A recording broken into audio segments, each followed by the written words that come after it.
Maths का डर, अरे निकल जाएगा एकदम। मेरे साथ जुड़े रहो और मैथ्स को मैं इतना इजी बना दूंगा कि मैथ्स का डर अपने आप भाग जाएगा।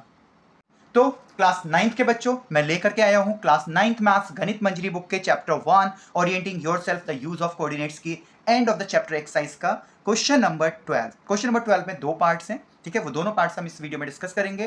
प्रॉपर एक्सप्लेन करूंगा, स्टेप बाय स्टेप एक्सप्लेन करूंगा, कहां पे क्या मिस्टेक होने के चांसेस होते हैं वो सब मैं बताऊंगा। और जो इससे पिछली वीडियोस है वहां तक मैं क्वेश्चन नंबर 11 कवर कर चुका हूं, ठीक है। तो इससे पिछली वीडियोस को भी आप देख लें।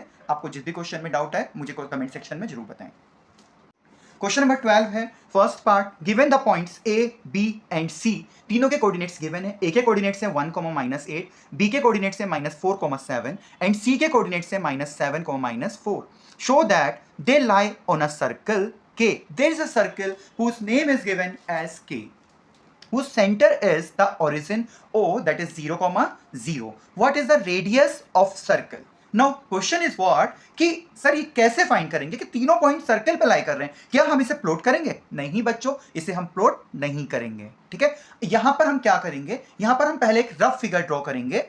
तो यह है इस क्वेश्चन की रफ फिगर, जिसे मैंने एक सर्कल ड्रॉ किया है और सर्कल का जो सेंटर है वो O है, दैट इज ओरिजिन। उसके कोऑर्डिनेट्स हैं बेटा 0, 0, राइट। सर्कल का नाम मैं यहां मेंशन कर देता हूं, सर्कल का नाम है K।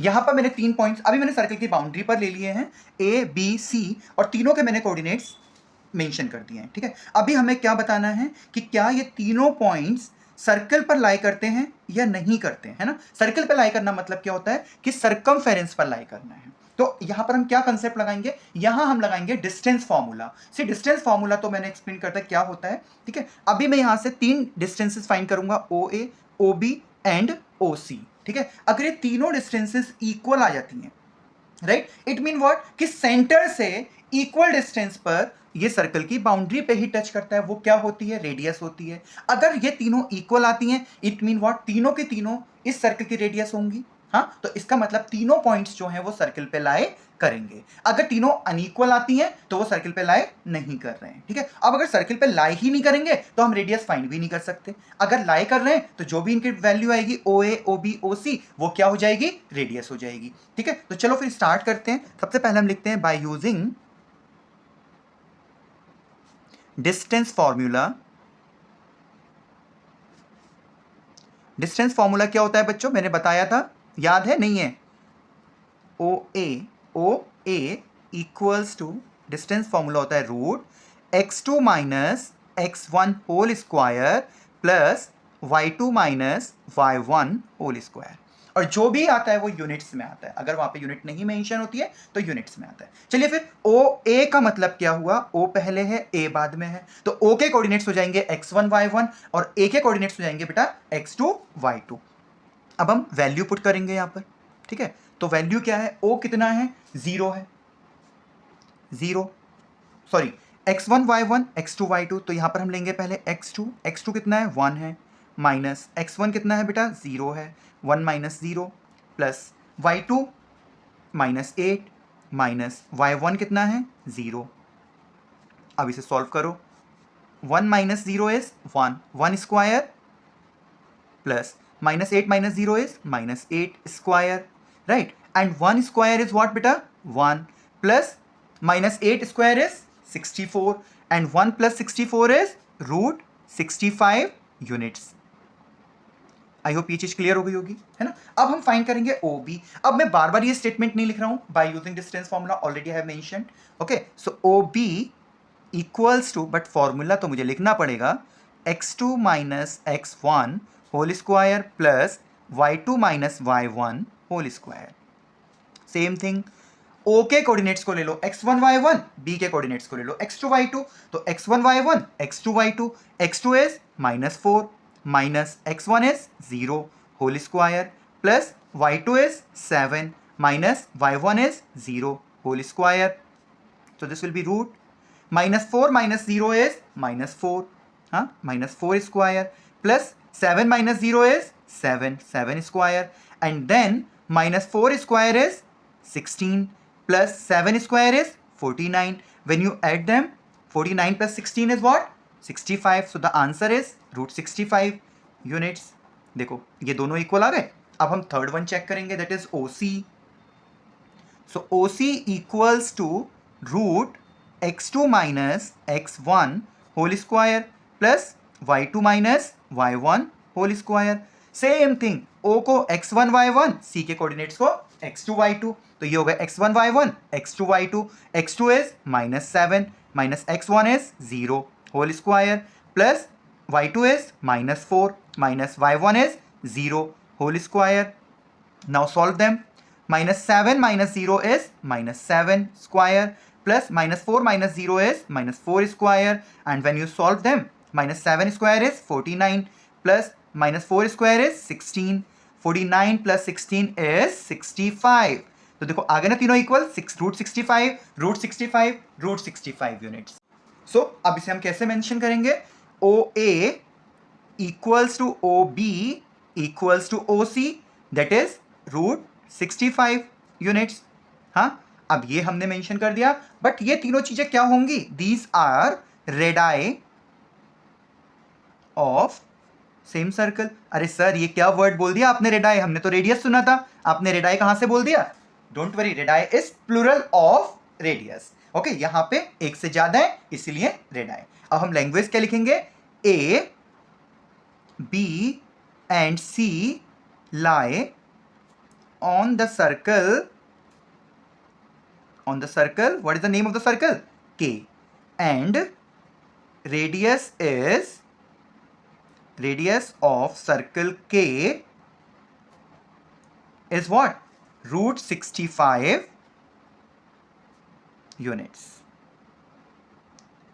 तो होपफुली बच्चों ये सेकंड पार्ट आप सबको समझ में आ गया होगा। अगर फिर भी कोई डाउट आए तो कमेंट सेक्शन में जरूर बताना। वैसे मुझे उम्मीद है कि आप लोगों को अब कोई डाउट नहीं होगा।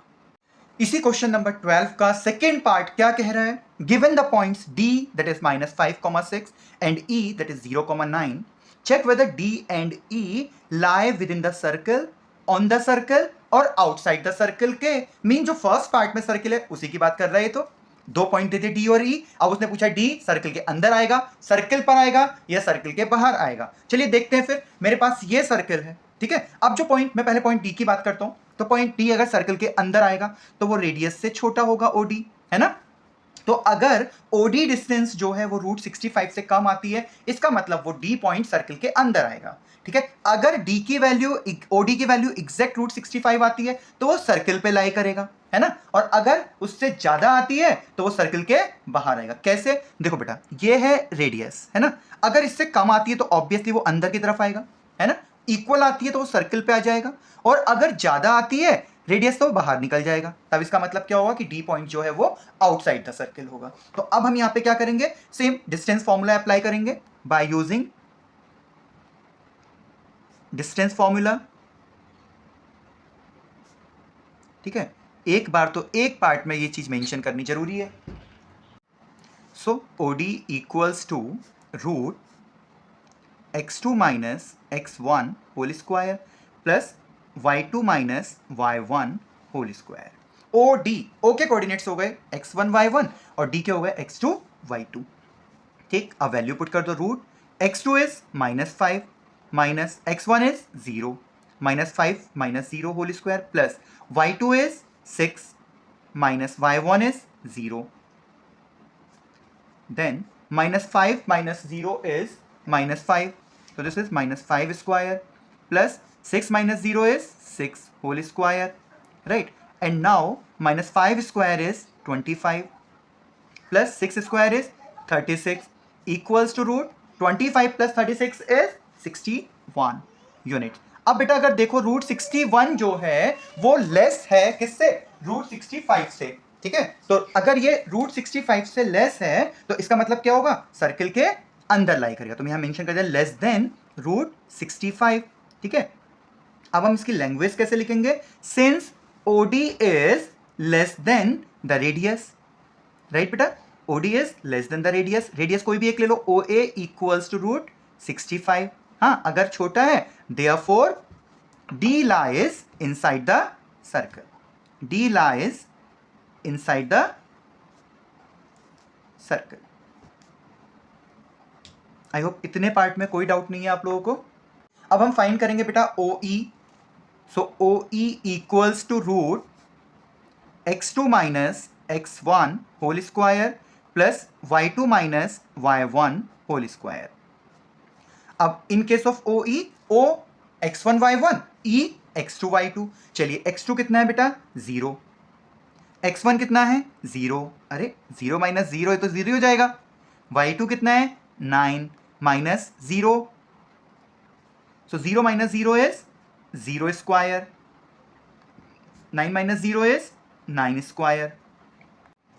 So 0 square is 0 and 9 square is 81. 0 plus 81 is root 81। अब रूट 81 को सॉल्व करोगे तो 9 आएगा, कोई बात नहीं है, 9 यूनिट्स। ठीक है, अब अगर मैं देखूं रूट 81 तो रूट 65 से बड़ा हो गया, यहां हम लिखेंगे ग्रेटर देन रूट 65 यूनिट्स। अब अगर ये बड़ा हो गया रेडियस से तो ये तो सर्किल के बाहर निकल जाएगा, और सर्किल के बाहर निकलेगा तो इसका मतलब क्या हुआ कि आउटसाइड द सर्किल लाई करेगा। तो हम लिखेंगे since O E is greater than radius, और रेडियस क्या है ओ ए ले लेते हैं हम, which is equal to root 65, right बेटा। देयरफॉर